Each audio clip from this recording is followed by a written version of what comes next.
तुम्हारे जैसी बदसूरत सी दिखने वाली लड़की को मैं अपने राजमहल में नौकरी पर क्यों रखूंगा? मेरे पास नौकरों की कोई कमी थोड़े ही ना है। राजा के मुख से ये बात सुन राजकुमारी तारा बहुत निराश हो जाती है। आगे राजा बोला, अगर ये बात तुम मुझे कल द्वार पर ही बता देती तो मैं तुम्हें वहीं मना कर देता। खामखा तुमने मेरा और अपना वक्त बर्बाद किया। तब राजकुमारी अपनी आखिरी कोशिश करते हुए कहने लगी, महाराज मुझे आप कुछ भी काम दे दीजिए, बस मेरी 2 शर्तें हैं। राजकुमारी तारा आगे कुछ कहती, उससे पहले ही पूरा राज्य दरबार हंसी ठहाकों से गूंज उठा। बड़ी अजीब लड़की है, राजा इसे नौकरी तक देने को तैयार नहीं है और ये है कि राजा के सामने शर्त रख रही है। बड़ी ही मूर्ख लड़की है। राजकुमारी की शर्त वाली बात सुन राजा धर्मपाल भी आश्चर्य से भर गया और उत्सुकता के साथ बोला, अच्छा बताओ तो तुम्हारी वे कौन सी शर्त है? राजकुमारी बोली, महाराज पहली ये कि मुझे अपने काम के बदले बस 2 वक्त की रूखी सूखी रोटियां ही चाहिए, क्योंकि इससे ज्यादा की मुझे जरूरत भी नहीं है, इसलिए आप इसे मेरी पहली शर्त ही मान सकते हैं। राजा ने सोचा, बड़ी बेवकूफ लड़की है, एक तो काम के बदले सिर्फ सूखी रोटियां मांग रही है और दूसरा उसे शर्त का नाम भी दे रही है। राजा उसकी मूर्खता पर मन ही मन मुस्कुराया और बोला, अच्छा ठीक है, अपनी दूसरी शर्त बताओ। राजकुमारी तारा बोली, महाराज मेरी दूसरी शर्त ये है,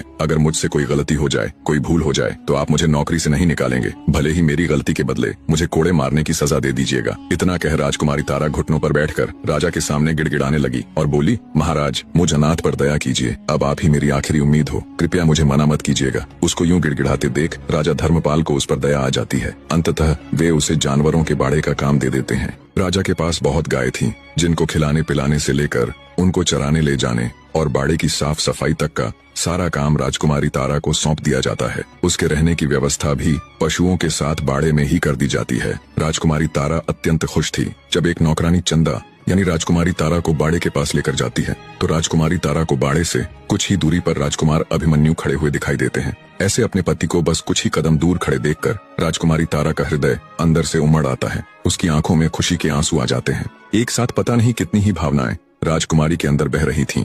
उसका दिल कर रहा था कि अभी भागकर अपने पति के पास जाए और उसके पैरों में गिर जाए और अपने साथ बीती पूरी व्यथा उनके आगे कह सुनाए और उन्हें बता दे कि वो मरी नहीं बल्कि जिंदा है। पर समय की नजाकत को देखते हुए राजकुमारी अपनी भावनाओं पर काबू पा लेती है और चुपचाप नौकर के साथ बाड़े के अंदर जाने लगती है। तभी राजकुमार अभिमन्यु के पास खड़े एक व्यक्ति ने हाथ से इशारा कर राजकुमारी तारा को अपने पास बुलाया। राजकुमारी तारावती धड़कते दिल के साथ राजकुमार के पास जाती है